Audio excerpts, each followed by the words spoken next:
asalaamaaleykum mbokku internet Malcom Xibaar TV ak Cap TV ñu leen di jaajëfal encore une fois xam ngeen ni à chaque fois mbégte ak bànneex la ñuy am saa bu ñuy jàkkaarloo yéen mbokku internet yi di leen dëttal seen émission entretien tey na seen émission entretien encore une fois comme ni ñu ko yàgg di defee dañoo ñëw ba fii ci Ouakam Cité Avion daal di fekk fii un des personnes yoo xam te ne en tout cas mu ngi wone xar-xanamam bu baax a baax si milieu politique yi di si def ay njàngat yu am solo di en tout cas di jox ay analyse yoo xam te ne c'est peut-être boo xamante ni en tout cas askan bi rawat na Sénégal yëpp dañ koy apprécier saa bu waxee moo tax tey jii nii Malcom Xibaar ak Cap TV daal di ñëw fii daal di koy sëkk pour waxtaan ak moom dafa moom entretien ci loo xamante en tout cas xew-xewu jamono la rawat na fii ci Sénégal bi ñu nekk ñu daal di koy seeti moom kooku noonu du kenn ku dul Imam Dramé mais ci biir balaa ñoo dugg ci waxtaan bi dañ koy permettre tey jii nii moom tamit mu daal di nuyoog mbokku internet yi ñu daal di sóobu ci waxtaan bi Imam ñu ngi lay jaajëfal di la dalal ci biir émission bi. bismillahi rahmani rahim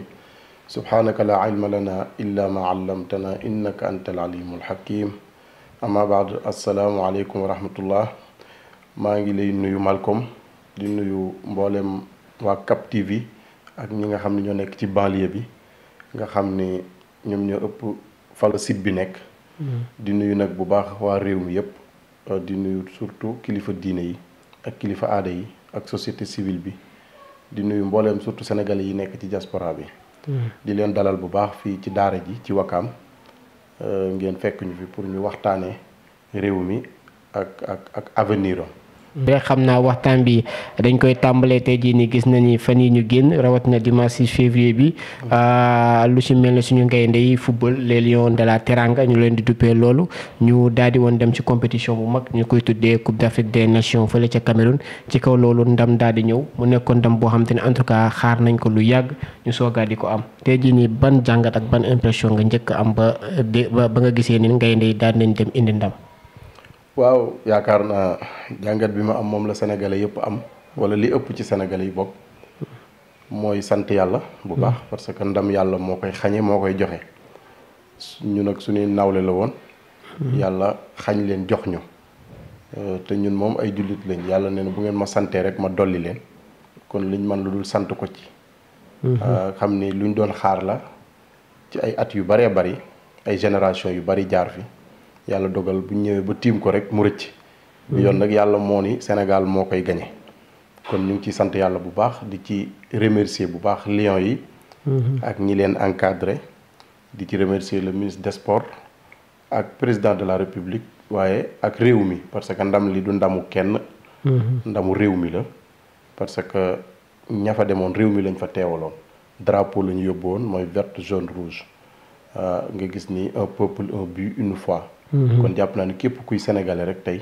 ndam li sa ndam la waaw football nag man naa ni intéressé na ma intéressé wu ma trop man naa ni intéressé na ma parce que football léegi nekkatul ay nit ñu dajaloo rek yor bal mais ci wàllu diplomatie ak ci wàllu tey visibilité ci réew dafa am lu muy indi waaw kon Sénégal tey nit ñi dinañ ko xoolaat maanaam dina am beneen xar kanam bu mu amaat. maanaam tey jii ni football bi mën na yóbbu réew mi feneen fu mu yeggul woon. ci wàllu diplomatie. parce que àdduna bi tey noonu foofu la toll. li ma ciy wax rek nga xam analyse bu gàtt la boo xam dama koy wax pour Sénégal yi bàyyi ci xel. parce que ñett yi may waaj a wax moo xam culture sport ak diine. maanaam religion culture ak sport. buñ ko jëlee maanaam utiliser ko ci façon boo xam ne développement rek lañ ci jublu. day jariñ askan wi. waaw mais bu dee dañ ko jël nag pour def ko pour nelawal ci askan wi. maanaam amatul sens. parce que li histoire wane mooy dictature yu bari. daan nañ jël sport pour nelawal ci seen peuple. xam nga réew mu mel ni Égypte nga xam ne man dund naa fa laa jànge xam ko. réewum dictature la woon waaye bokk na ci li taxoon dictature bi yomb ca ka fa nekkoon mooy football daf ko jëloon mu nekk outil boo xam daf ci daan nelawal askanam. ñun si doon nelawal parce que ñun donc on comprend pas parce que ñun bu ñu nee football lu si ëpp lañ si xam divertissement daal di féexal sa xool bége. mais foofu si football naka la dictature daal di la fa amee place. bu ñu feetoo ba noppi dañuy delluwaat ci essentiel. problème yi fi nekk ñu dem wuti ci ay solution nee naa la lu baax la. mais bu fekkee dañoo bëgg tënk nit ñi ci feet. loolu moom laa lay wax ni genre divertissement la pour peuple bi fàtte problème yi fi nekk. te man dama dund loolu ma daaneel c'est important.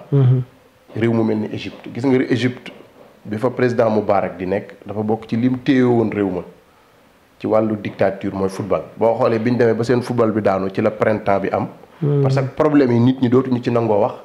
télévision yeeg rajo yi dootuñu ci nangoo wax waxuma ni Sénégal moo fi am. mais damay def alerte. parce que ñun suñu réew. nee naa la Lions yi mérité nañ lu nekk.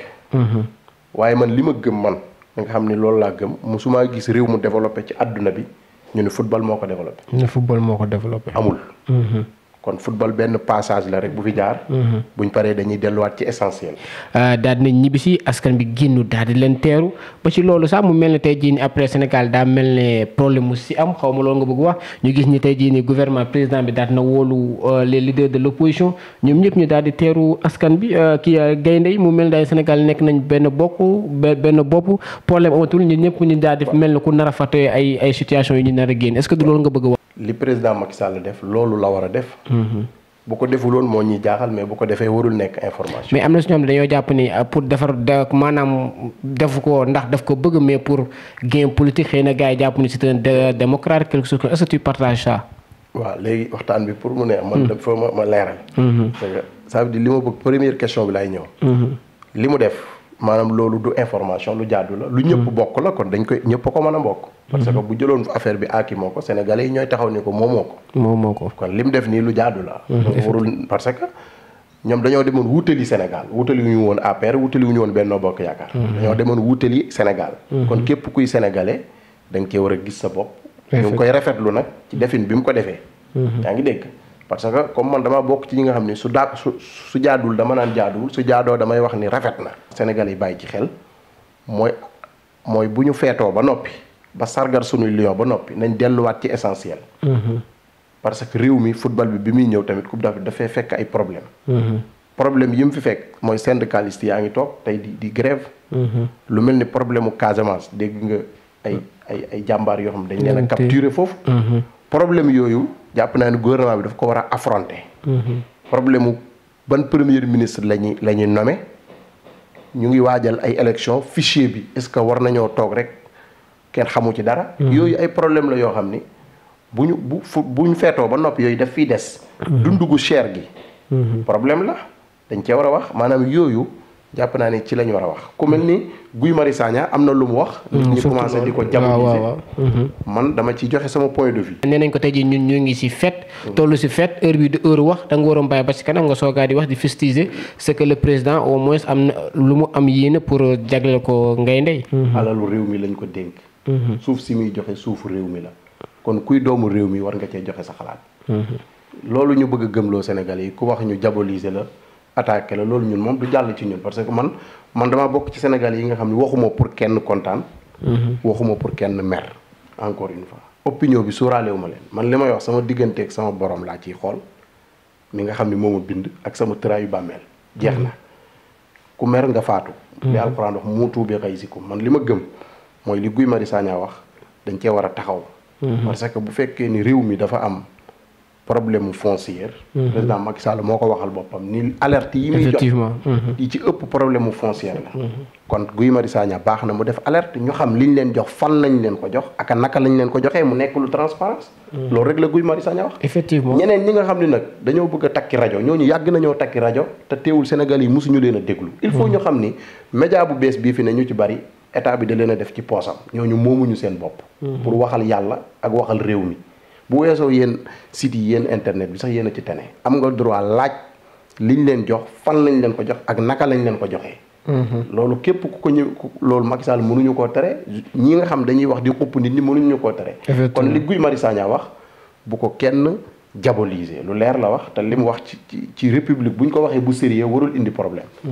man li ma gëm rek ma daaneel foofu c'est important. ci wàllu football bi ñu tëj chapitre boobu. mooy buum ñu teree ginnaaw ba ñu santee yàlla nee naa la ci ndam li. kontaan ci remercier Lions yi ñaanal leen ñu dem ca kanam buñ paree nag nañ delluwaat ci farata. farata xam nga mooy lan ñu fexe ba Sénégalais yi li ñuy dund seen dund bi wàññeeku. parce que dund bi yokku na suukar il paraît que yokku na. yàpp yokku na. ak yu baree bari yoo xam ne ni nit ñi ay nécessité la yooyu na ci nguur gi wax. te ay problème mais bëgg a jël coupe d'Afrique bi. def ko campagne kaay Sénégalais yi duñ ko nangu. est-ce que oustaz gëm nga ni Sénégalais yi ñuy gis ci mbedd bi. est-ce que ñoom daañu nangu ñu leen di nelawal ndax coupe d'Afrique. waaw mais man xam naa ne duñ ko nangu. mais ñun suñu rôle. xam nga ñun en tant que ay. ñun suñu rôle mooy alerte. ñun suñu rôle mooy wax ak Sénégalais yi. ñun xam nañ ni Sénégalais peuple bu mature lañ.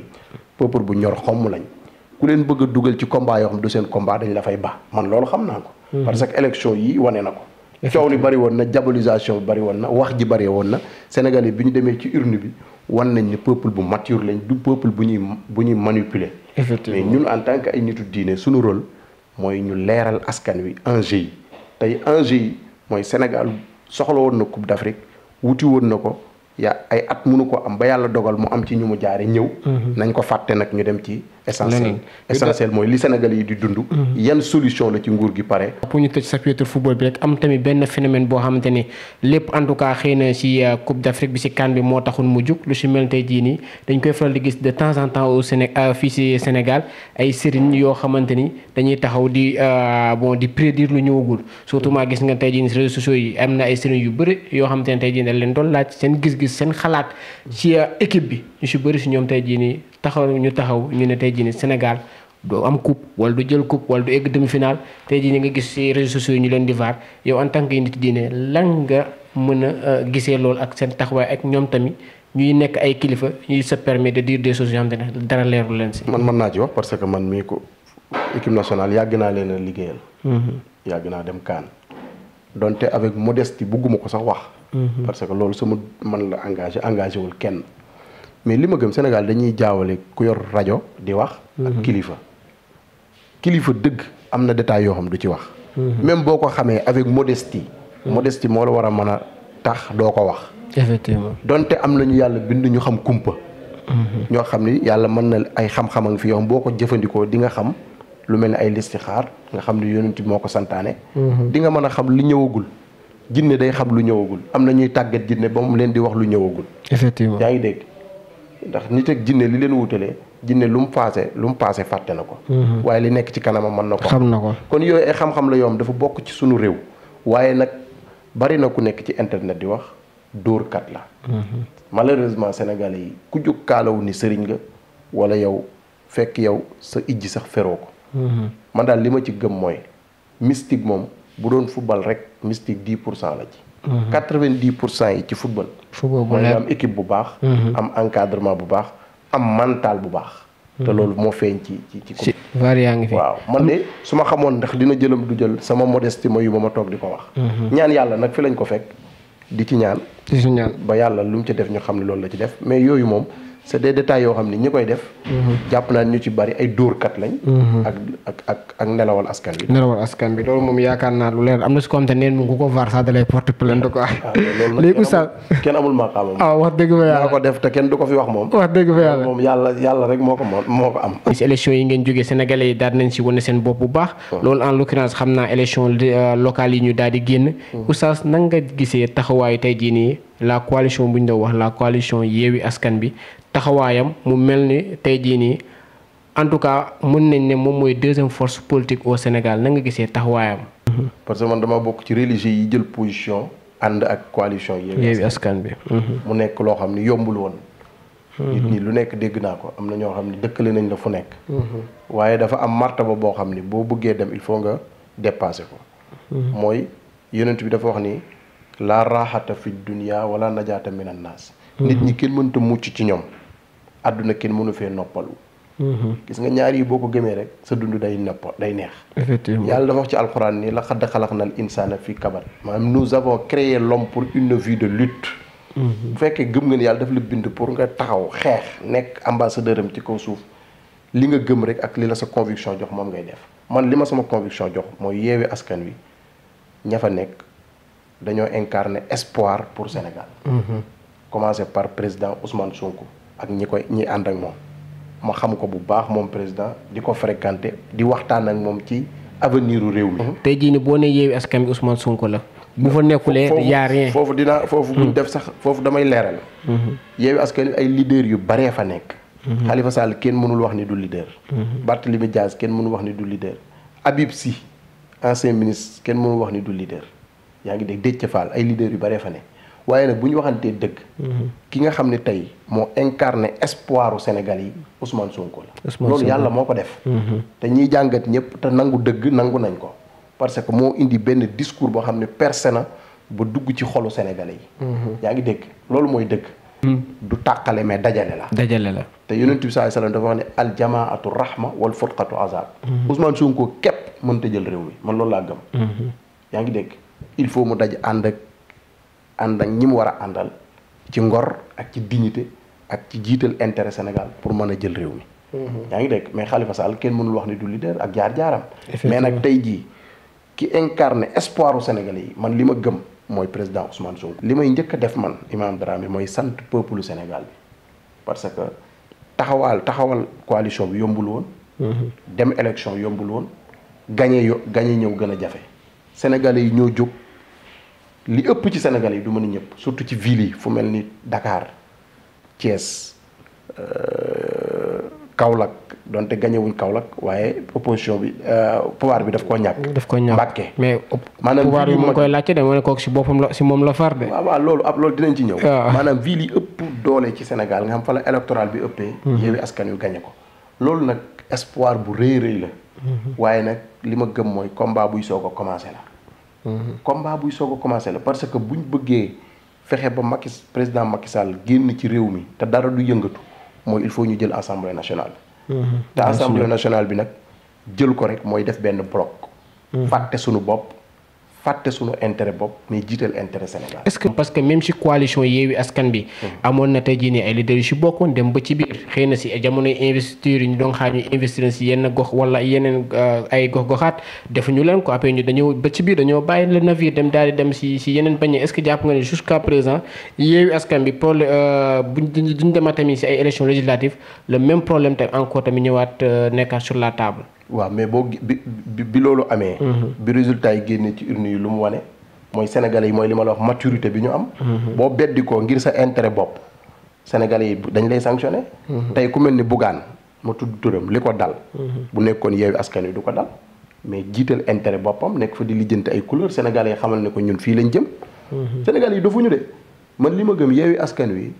il faut pas arrêter la mer avec ses bras kenn mënatu ko arrêter. parce que ma deereel mooy confiance gis nga nit confiance moo am solo.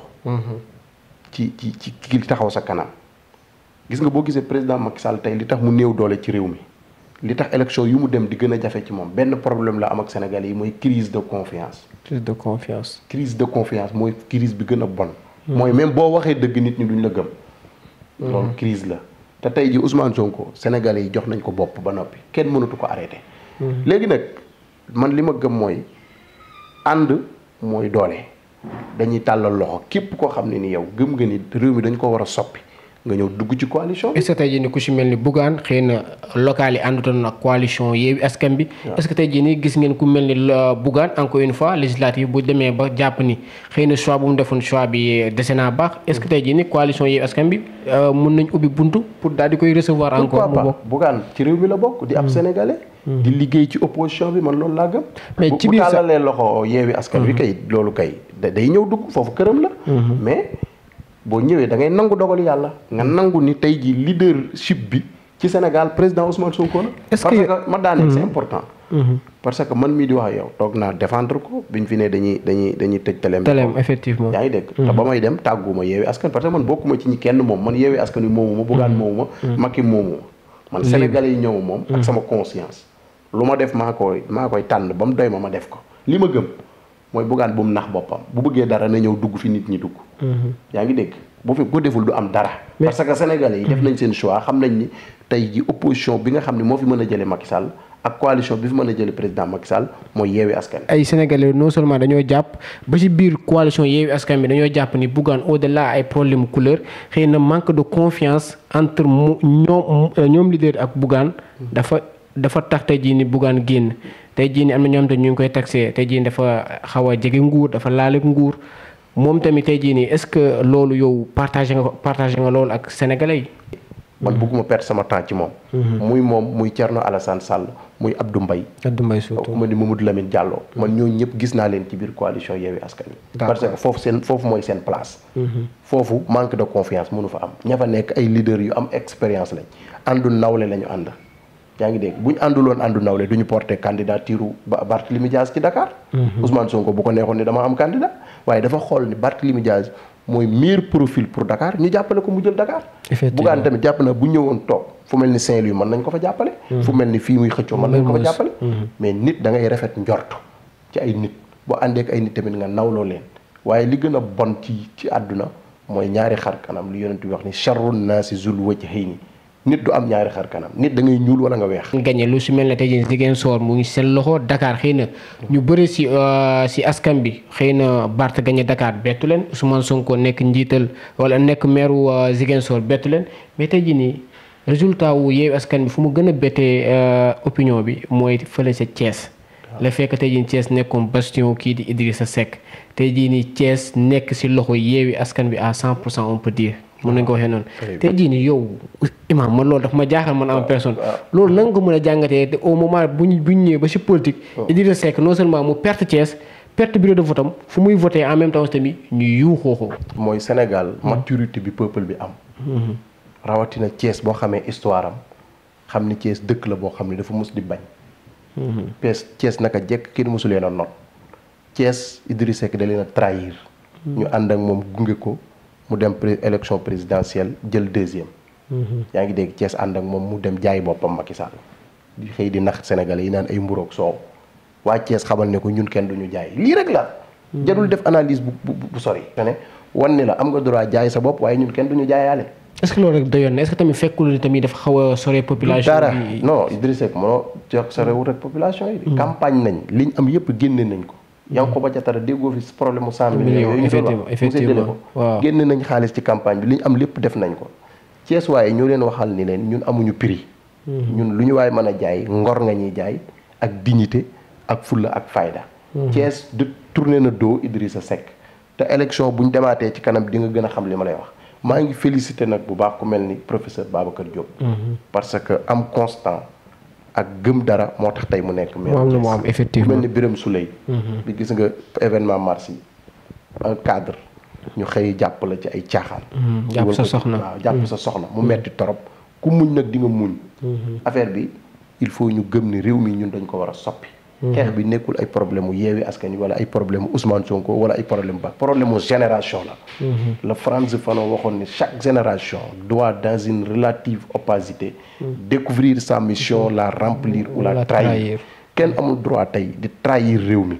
ñàkk a trahir réew mi mooy nga ñëw ci opposition parce que Macky Sall dafa échec loolu mooy dëgg Macky Sall dafa jël réew mi jaay ko tubaab yi te tubaab yooyu amuñu droit ñu continuer di leen bàyyi ñuy gouverner réew mi réew mi ay sénégalais yu gëm seen bopp moom seen bopp ñoo war a continuer di ko gouverner kon la may wax rek mooy ñu ngi tàllalaat loxo ñëpp ñu def benn bloc ñu ñëw ci biir coalition Yewwi Askan Wi ñu préparer législative yi Macky Sall dama gëm ni waxuma majorité waaye warul am 15 députés fii ci Sénégal te dinañ ci ñëw incha allah. Yewwi Askan Wi ba tey jii nii bu ñu gisee encore une fois loo xam te ni bon je sais pas sénégalais na lañ ko mën a jàppee Yewwi Askan Wi xëy na am nañu bëri tey jii nii nekk nañu ay maire ndax grâce à Yewwi Askan Wi parce que am na localité yoo xam te ni da nga fay dem ñu ne man de votel naa Yewwi Askan Wi waaye xaw ma sax kam mooy maire foofu mais loolu tamit est-ce que tey jii nii leaderu maanaam Yewwi Askan Wi jël bàyyi nañ conscience ci loolu ñu xam ne tey jii nii képp ku lépp bépp maire boo xam te ne dañ ko fa fal non seulement parce que xamuñu ko mais dañ ko fal au nom de la coalition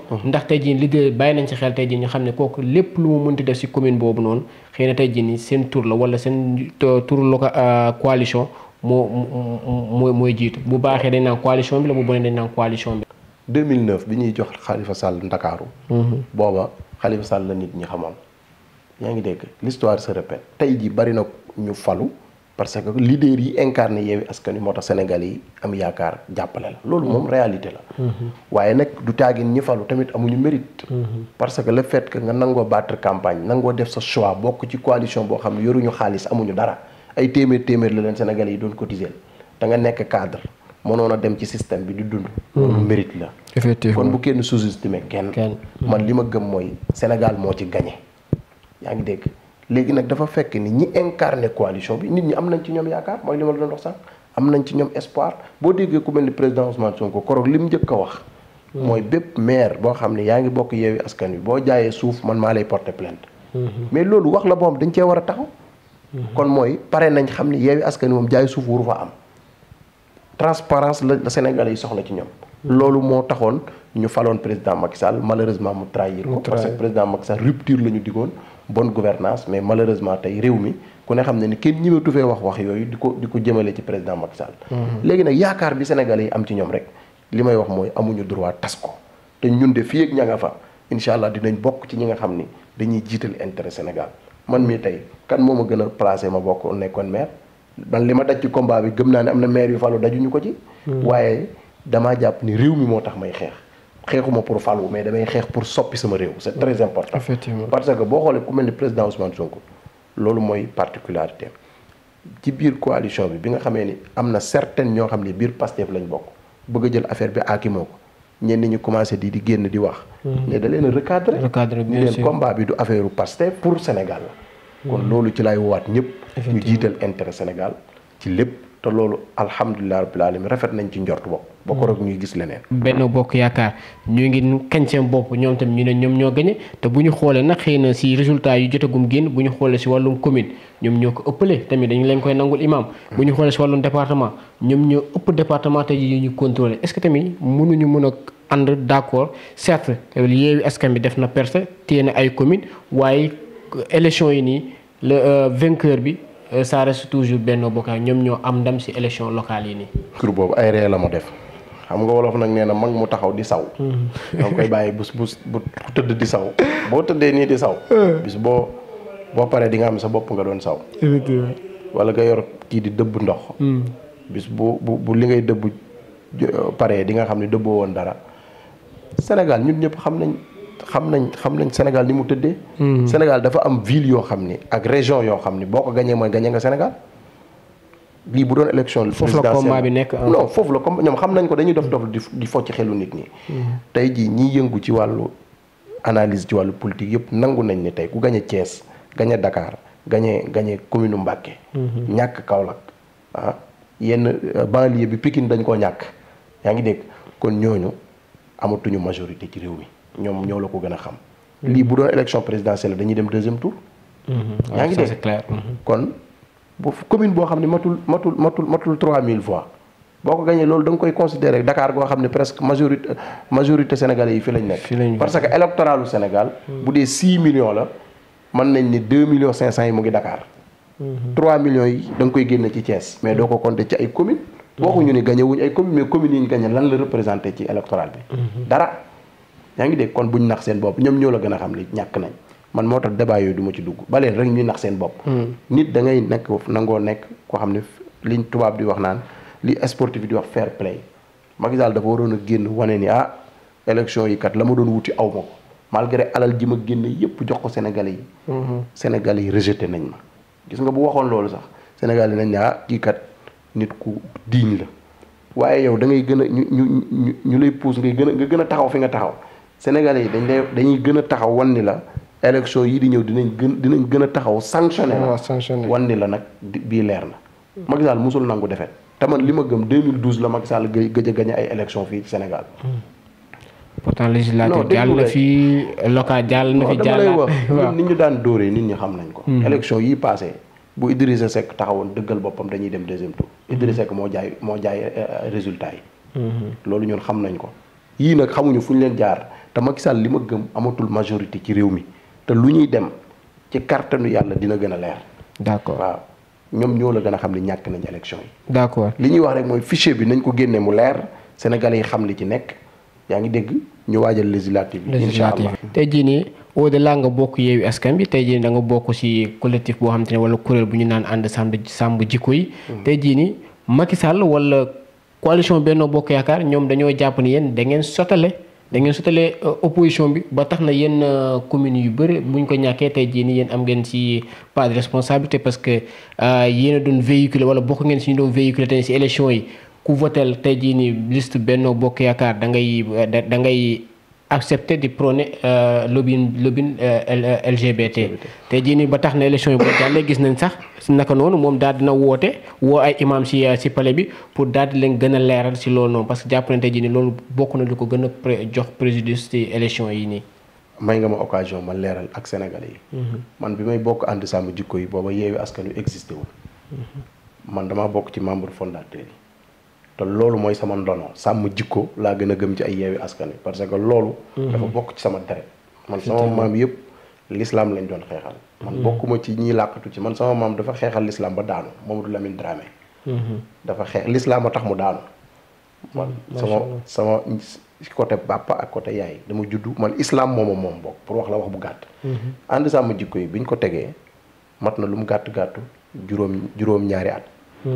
ay coalition soogu judd. li ñu gisoon mooy dañoo gis ni am na agenda buy dox di ñëw jóge Nations Unies ak UNESCO ñu war ko dugal ci àdduna bi. ñu gëm ni Sénégal mënta mucc ci àdduna bi. ci lañ jóg taxaw di xeex agenda boobu kenn ci man engagé wu ma woon ci benn combat wu politique. li ma gënoon di def mooy société civile. di leeral tamit ni barke Cheikhu Tidiane billahi lazi laa ilaha illa huwa ànd sàmm jikko yi benn politicien nekkul ci ginnaaw nit nag mën na faa bokk jël position ci politique. te bariwu fa menn man laa xam bokk man ci ku fës ku ànd ak opposition. bu dee Babacar Mbuub bokkul ci benn parti. Makhtar Sarr bokkul ci benn parti. Cheikh Omar Diagne bokkul ci benn parti lu dul citoyen le peuple. Karim Xurum Xaax bokkul ci benn parti. ñooñu loolu seen choix la. ñu nangul leen ko man nag dama bokk ci parti. maanaam bokk ci coalition pour gëm ni li fi nekk baaxul dañ ko fee war a jële ba pare nekk membre ànd sàmm jikko yi kon buñ def amalgame. d'accord loolu dafa baax Sénégalais yi xam ko. Macky Sall dañ koy jox ay fausse information ñi ko gëmloo ni opposition bi ñoo nekk ci ginnaaw ànd sàmm jikko yi joxuñu ko information yu valable ñëw ànd sàmm jikko yi di ñu manipuler. loolu foo ñu xam ko. effectivement ñun bi ñu bindee pétition bi parti pouvoir bi lañ ko njëkk a yóbbul. ñoom ñoo boycotté mbir mi nangu wuñoo ñëw. ñu yóbbul ko opposition bi ñu ñëw. bi ñuy invité ñëpp lañ invité. pour combat bi ñu rassemblement ba ñi ko porté ay xalifa généraux lañ. ñun seen ndaw rek lañ. yaa ngi dégg seen ndaw rek lañ. loolu dafa baax ñu leeral ko buñ def ay amalgame. ñun li ñu gëm mooy agenda bi nga xam ne nii tubaab yi teg nañ ko ci àdduna bi Sénégal mënu ci mucc ñun dañoo taxaw ni. mbirum LGBT amul place ci réew mi te loolu ñun waxuñu ko peuple sénégalais moo ko wax. ay grand électeur mooy ku mel ni Serigne Mountakha. te signé na. Serigne Babacar Sy Mansour signé na. Cheikh Mahi Niass signé na. église bi signé nañ mboolem xalifa généraux yi nekk ci réew mi signé nañ bois sacré bi signé na parti politique yi ñi ci ëpp signé nañ. ba ci Ousmane Sonko mi ñuy wax sous réserve la signé wul lépp loolu il faut ñu xam ko.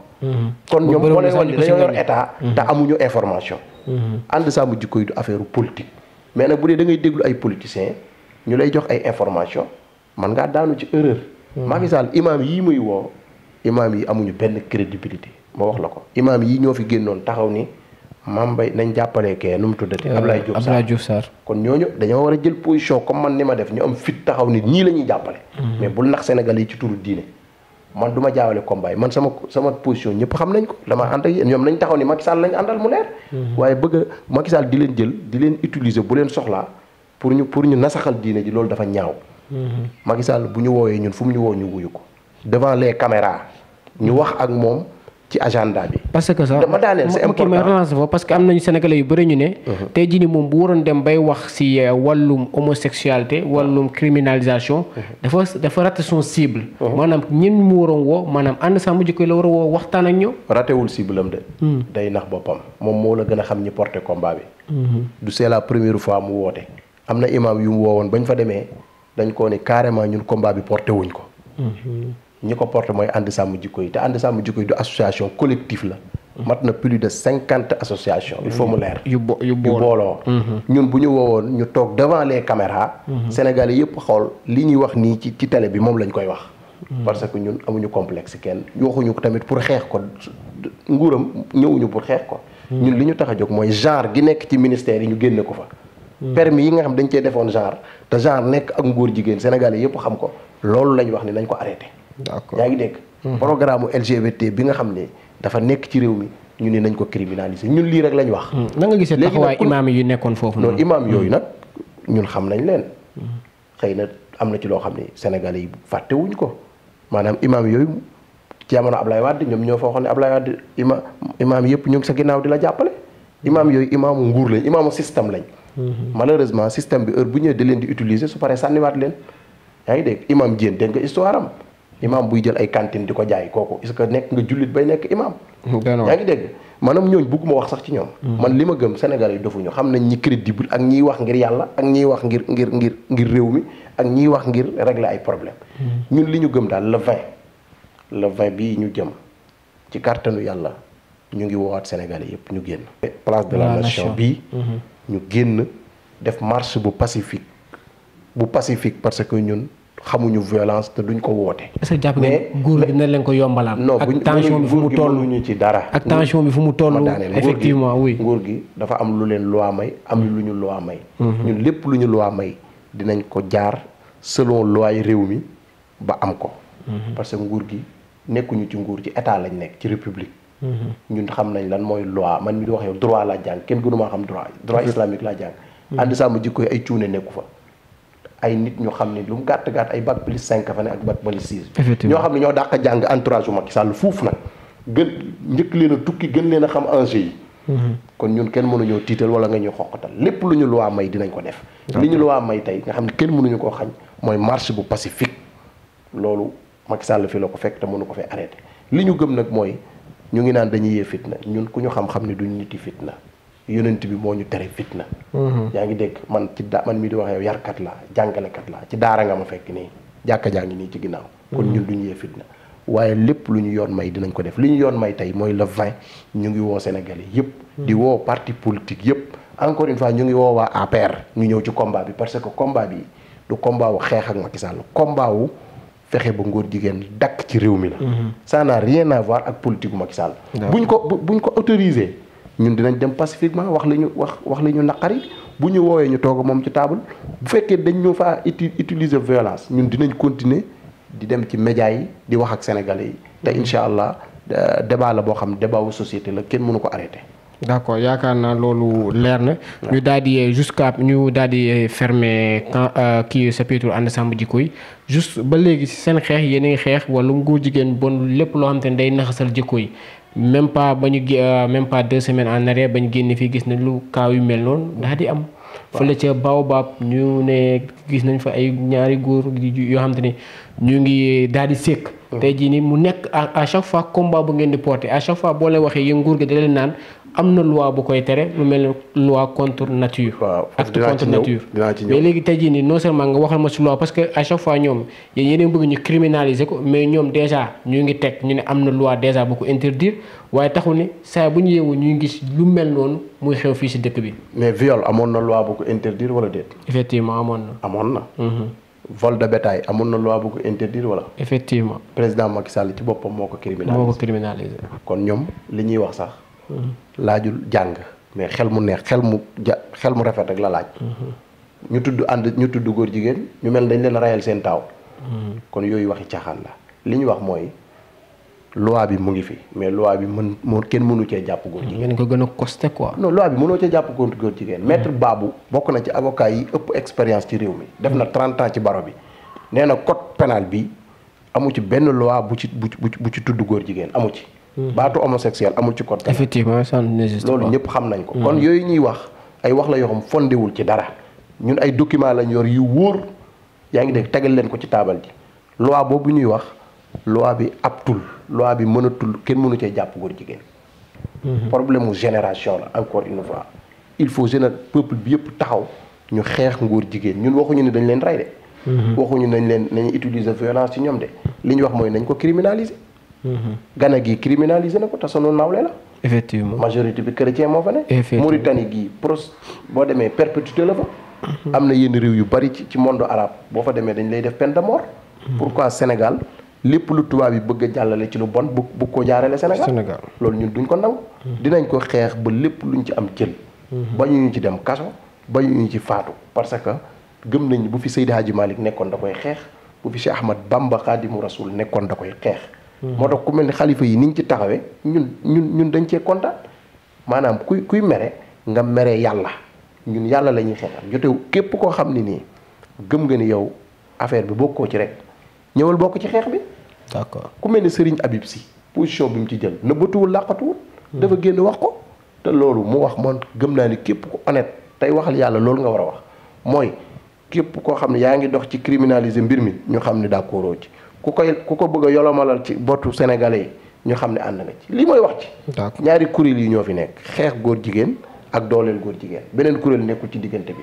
ñun nag ñu ngi woo sénégalais yépp ñu ñëw ci le 20 ñu taxaw mu def marche bu pacifique wan àdduna bi yépp ni leen peuple Sénégal d'accordul ci mbirum góor jigéen. Imam Dramé la ñuy sekk waxtaan ci entretien bi imam xam naa temps bi lu ci des bëri na néew na tuuti rek waaye ñu daal di koy terminer tey jii nii ginnaaw bu ñu laalee ci ay ponk yu bëri ñu daal di koy terminer ci élection législative yi ñu nar a jëm parce que tey jii nii ba élection locale yi génnee certes ñu bëri jàpp ne tey jii nii Yewwi nekk na une menace pour le pouvoir ñu jàpp ne tey jii nii xëy na le président dina randal élection législative yi parce que war na am fii dans 6 mois waaye moom daanaka dafa dëggal boppam xawma dama naan dafa dëggal boppam wala dafa respecté calendrier bi daal di ne day maintenir élection législative yi ci juillet bi ñu nar a ñëw léegi nga bokk ci Yewwi Askan Wi lan moo nar a nekk seen taxawaay parce que sénégalais yu bëri lan la ñuy ragal ëllëg ci biir Yewwi Askan Wi xëy na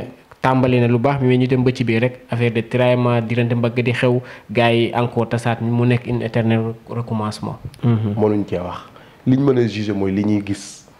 li ma gëm mooy li nga xam ne tey mooy priorité pour Yewwi wolof nee na ndox du bàyyi yoonam. ni ñu préparé woon élection yi battre campagne proposer Sénégalais yi programme ci biir assemblée nationale loolu rek la ñuy defaat. yaa ngi dégg amul dara lu ci changé delluwaat ci Sénégalais yi gëm ni Sénégalais yi ñoo yor baat bi ñoo koy joxe.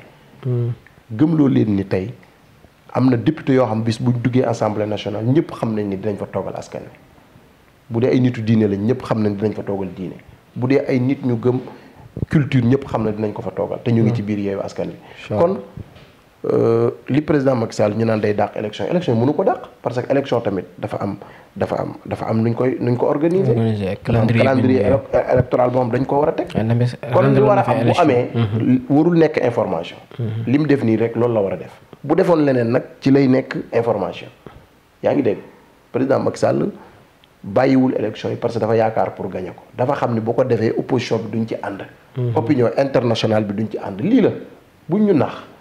man nag li may waxaat encore une fois député war nañoo koo tànn député boo xam ni bu toogee assemblée nationale ñëpp dinañ xam ni askan wi la fa nekkal. ànd sàmm jikko yi sax daal di présenté wu daal di indi ñoom tam ñu yebal seen ay ndaw. waaw xam nga collègue parce que am nañu bëre su mel ni ay Maître El Hadji Diouf lu su mel ni Maître El Hadji Diouf loolu leen tax parce que dafa ne. yéen tey jii da ngeen bëgg nekk ay député moo tax ngeen di. Maître El Hadji Diouf déjà. foofu moom bëgguma sax tudd tur nga baal ma. man li ma gëm. mooy ànd sàmm jikko yi.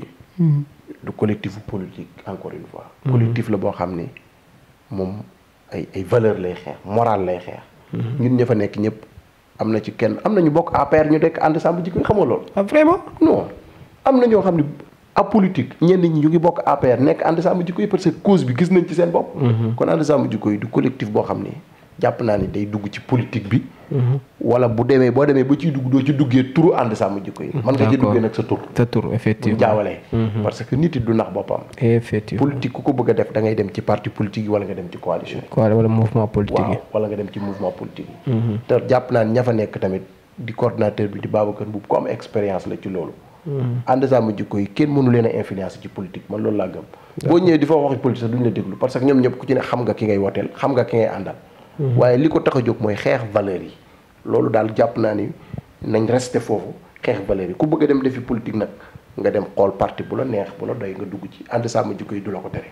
d'accord yaakaar naa loolu leer na Imam Dramé maa moom mbégte bànneex daal di sekk ak yow waxtaan temps bi nag moo jeex buroon nañu wax leneen waaye yoon doxul si benn yoon am naa daañu fi ñëwaat waxaat si leneen si yoo xamante ni en tout cas actualité réew mi la en tout cas ñun moom porte nañu choix si yow te banlieue bi tamit vraiment lu tax ñu ñëw si yow parce que banlieue bi ñoom ñoo ñëw ñu ne vraiment Malcom bëgg nañ nga dem seetal ñu kii di Imam Dramé nga daal di sekk ak moom waxtaan moo tax ñu daal di am fit ñëw waxtaan ak yow tamit nga nekk nit ku disponible vraiment nga ubbil ñu say buntu ñu jël sa temps ñu daal di toog waxtaan ak yow te yaakaar naa li nga waxtaan fii mbokk internet Malcom Xibaar ak Cap TV. parce que déplacement bi yombul jóge fii ba ci banlieue bi ñëw loolu yombul man tamit doomu banlieue laa nag parce que sama famille yëpp ñu ngi foofu yaa ngi dégg man sama papa amoon na kër jàmm gën digg banlieue bi effectivement man mi dama fa daan dem daan fa nekk yaa ngi dégg ñi xam Constantine bi doon def transporteur jàmm gën moog sama kër papa ñoo taxaloo woon kon man xam loolu ban année la